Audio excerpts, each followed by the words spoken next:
मोदी सरकार की हुकूमत में भारत में मुस्लिम दुश्मन पॉलिसीज जारी हैं। बाबरी मस्जिद को शहीद करके राम मंदिर की तकमील पर जश्न मनाया जाने लगा है।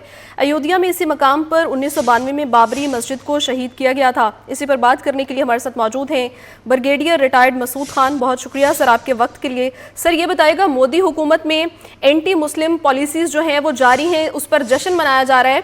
ये बताइएगा कब तक वहाँ पर मुसलमान इसी तरह से एक्सप्लॉइट होते रहेंगे? जी हाँ, देखिए ये तो ना खत्म होने वाला सिलसिला है और मुसलमानों को बड़ा अंदर उन्होंने प्रेशर में रखा हुआ है। जिस तरह मज़ालिम मुसलमानों के खिलाफ हो रहे हैं, जब से बीजेपी पावर में आई है उसके बाद से मुसलमानों को वहाँ पे जीना दोबर है। और जिस तरीके से लिंचिंग है, देखे गाय का गोश्त बीफ के खाने पे या ट्रेस पासिंग कैटल्स पे, उस पर भी आपको मारा जाता है। और मुसलमानों के साथ ये भी है, अभी वो लव जहाद की बातें कर रहा है आदित्य योगी नाथ की मुसलमान लड़के हिंदू लड़कियों से शादियां कर रहे हैं, उनके खिलाफ बात कर रहे हैं, घर वापसी की बात करते हैं कि वापस आके हिंदू बन जाएं। और इसी तरीके से देखें कि सिटीजन अमेंडमेंट बिल लेके आए हैं, वो भी मुसलमानों के खिलाफ हैं। नेशनल रजिस्टर है आसाम में, वहाँ पर भी मुसलमानों को ये कहा जा रहा है कि वो साबित करें कि वो इंडियन नेशन है and they were here before 1971 है।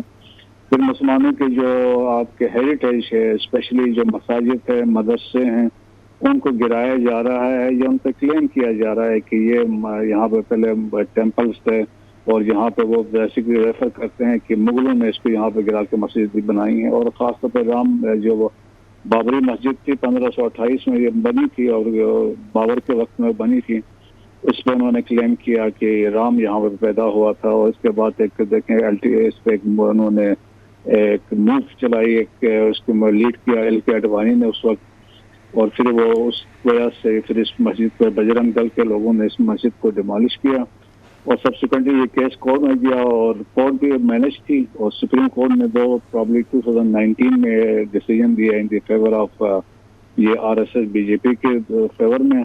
और उसके बाद से ये 2020 में यहाँ पे कंस्ट्रक्शन स्टार्ट हुई और 2024 में यहाँ पे उन्होंने फिर इसकी इनॉग्रेशन की कि मंदिर जब बना।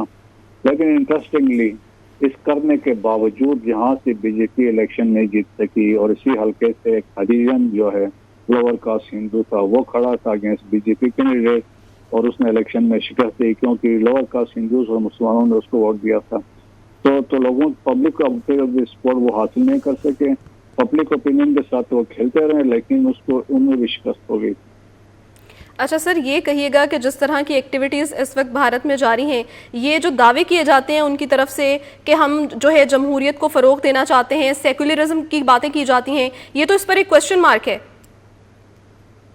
देखो कोई सेक्युलरिज्म नहीं है, सेक्युलर का भी डंडोरा उन्हें पीटा है। बेसिकली ये कंसेप्ट था जब तक नेहरू था और उस वक्त या गांधी थी तो उस वक्त तक ये सेक्युलरिज्म की बात होती रही। अभी तो से हिंदुत्व रिपब्लिक है, हिंदुत्वनाइज इंडिया को कर दिया है, सेफ्रोनाइज्ड है, जहाँ पे माइनॉरिटीज का कोई किरदार नहीं। इवन देखें उनकी आर्मी जो है वो अभी पॉलिटिसाइज हो गई है और वो सेफ्रोनाइज हो गई है। और जो मंदिरों में जा रहे हैं, कोई क्या कह रहा है, कोई क्या बयान दे रहा है।